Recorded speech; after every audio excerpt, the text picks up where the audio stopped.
They say every small town's got its dirty secrets, but I never thought ours would be measured in gallons, stolen one bucket at a time from a lake my own family dug by hand. Picture this, $149,000 stolen not by some masked bandit, but by the lady next door with the shiniest shoes in 3 counties. An HOA president so bold she called the cops on me for trespassing on my own land. And the best part? She practically handed them all the evidence to lock her up. It started on a night that should have been nothing more than marshmallows and laughter. We'd just settled in by the fire, my daughter Emma roasting a s'more, Harper the border collie eyeballing every movement in the shadows. That dog's got better instincts than most people I know, and right then, he was shaking like he'd just seen a ghost. Suddenly, red and blue lights danced across the lake, making it look like a crime scene straight out of cable news. The crackle of the patrol car drowned out the last bits of laughter. "Sir, step away from the fire and place your hands where I can see them." Deputy Johnson stone-faced gun on his hip like he's ready to arrest Bonnie and Clyde. I just stood there, marshmallow stick in hand, trying to remember if camping on your own property was still legal in Texas. Emma, she's 12, thinks she knows everything. Looked up, eyes wide as dinner plates. "Dad, are we in trouble?" That hit harder than any charge they could throw at me. Here was my kid genuinely scared, thinking we might be criminals on land the Millers have owned since the 80s. Land where Uncle Frank used to teach me to fish way back when nobody locked their doors and trespassing meant stepping on your neighbor's pride, not his property line. Before I could answer, she strutted out from the trees. Linda Patterson. If they made a magazine called Suburban Tyrants Monthly, she'd be the centerfold. Expensive jacket clipboard hugged to her chest like a riot shield. "Deputy, these people have been camping on Pine Ridge HOA property for 2 days. We called about trespassers." She said it with the kind of smug certainty you only get from years of never being told no. That clipboard full of color printouts and fancy paperwork looked heavier than the law itself. Emma, bless her, already had her phone out, thumb on record. She'd learned probably from YouTube that when grown-ups start fighting over land, you hit record before you even know why. Linda spread out her documents like she was holding court. "We've invested thousands in this lake for the community.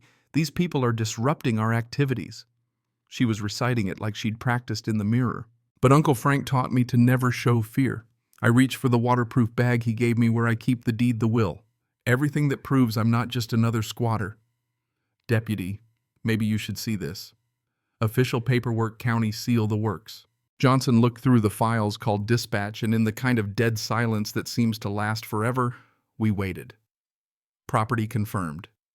15 acres, Sapphire Lake, Ian Miller, by inheritance from Frank Miller. Linda's mask cracked just a little like she'd swallowed a lemon. The crowd she'd brought for backup was suddenly just scenery. "Well," she sputtered, "Frank gave us permission.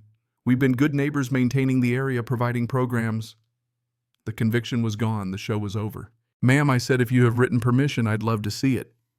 She didn't. Of course she didn't. All she had was an old note, barely more than a post-it. "Linda, feel free to fish with your family on weekends. Keep it simple. Frank, 2019. That's it. That's what she'd stretched into a 5-year empire. But she'd already built it all, the dock, the pavilion, fancy trails, and a plaque declaring Pine Ridge community. None of that had been there when Frank was strong enough to say no. Now every inch of it was on my family's land. And the kicker, they'd been charging 50 families $15 a month for lake access. That's $9,000 a year. Add in summer camps, parties, all kinds of programming over 5 years, that was nearly $150,000. All on land that wasn't theirs. All while Frank was getting old alone, trusting people he thought were neighbors. The next day I drove into town with Emma and Harper, determined to get to the bottom of it. Blanco County Courthouse, bastion of bureaucracy, had the whole history: 15 acres, clean title, no easements. But the records showed something else too. Starting in 2019, Pine Ridge HOA started acting like they owned the lake, filing bylaws, permits, business licenses, insurance policies, all built on the lie that this was community property. I found Joe Williams, Frank's old friend, drinking coffee strong enough to clean an engine block. "Frank never gave up ownership," Joe said. "He just hated telling neighbors no." Linda kept expanding what started as simple fishing into something way bigger. Frank meant to stop it, but he trailed off. The truth was clear: Linda had taken advantage of a good man's kindness. Back at the lake, Harper nosed out buried pipes, irrigation lines running from the lake to the HOA subdivision installed like some backwoods caper. No water bills since 2019, yet their lawn stayed green, pools filled. I did the math, they'd stolen about 500,000 gallons of water a year, worth 10 grand easy. Uncle Frank would have rolled in his grave. I wrote the board a letter: cease unauthorized use, remove your stuff, or we'll talk lawyers. I even offered a real agreement, a fair one. They called an emergency meeting. Bob Wilson, the HOA treasurer, called me voice tired from hours of boardroom bickering. Linda insists this is harassment, he said. She wants to fight until year 10 and claim adverse possession. But Texas law was on my side. She didn't have 10 years, and permission is the opposite of hostile use. Then Linda doubled down, hit everyone with an $800 legal defense assessment. 40 grand gone in a flash. Families revolted. Some said, "We believed you, Linda." Others said, "I just want my kids to fish." The neighborhood split wide open. She called the cops 2 more times, each call more desperate than the last. Claimed I was threatening her, sabotaging water systems, you name it. Deputy Johnson got tired of being used as Linda's personal muscle. "Ma'am, this is a civil matter, and it's not trespassing when it's the property owner." The county inspector found unpermitted construction water theft code violations. Insurance dropped the HOA like a hot potato. Suddenly, nobody was covered, every board member facing personal liability. Meanwhile, Harper started sleeping by Emma's bed, nervous as I'd ever seen him. Emma asked Dad, "Are we the bad guys?" I didn't know what to say. Every kid who'd been swimming or fishing at the lake felt like we were stealing their childhood when the real thief was the woman with the clipboard. It all blew up when Janet, the HOA secretary, reached out. Met me at a coffee shop, hands shaking, slid me a folder. "Linda's been lying for years," she whispered. Emails, meeting notes, proof of kickbacks, forged documents, even threats. The house of cards collapsed. Then came the threats. "Your dog better stay off our property. Accidents happen to animals." That's when I sent Emma to Mrs. Rodriguez's house. Couldn't risk it. I set up trail cameras, waited for Linda to make her next move. It didn't take long. I caught her and Bob at the pump house late one night, smashing electronics, burning paperwork, capping pipes. "Ma'am, you're destroying evidence," I said, flashlight on her face. She tried to bluff, said I couldn't prove anything. Bob finally broke and pleaded, "Let's just settle Linda."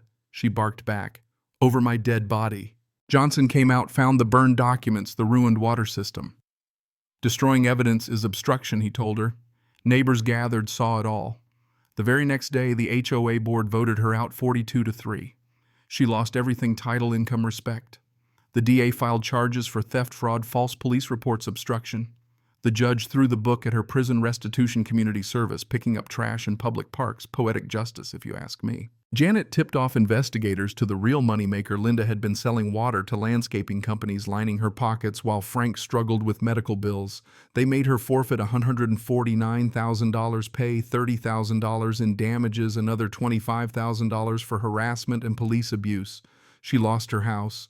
Pine Ridge dissolved, the HOA property restrictions gone except for what the deeds already said.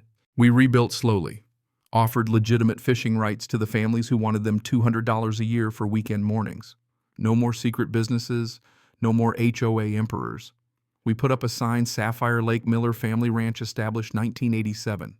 Community fishing with permission. Please respect this privilege. Emma leads school tours, now teaching kids about property boundaries and water conservation. Harper's a therapy dog, best border collie you'll ever meet. We got our land, our peace, and a little justice for Uncle Frank. Sure, the scars are there. Property values dipped, trust takes years to rebuild. But the lesson is hard won, and true generosity is a gift, not a loophole. Paperwork doesn't make a lie true, and you can fake confidence, but you can't fake ownership. So here's what I want to know: if you came home and found a summer camp running in your backyard, would you try to talk it out, or would you go nuclear? And what's justice really? Restoring what's right or punishing what's wrong? Let me know in the comments. Because at the end of the day, these stories aren't just about property or power. They're about people. About what we let slide, what we fight for, and the lines we draw in the sand or sometimes in the mud at the bottom of a lake. Cảm ơn các bạn đã xem video.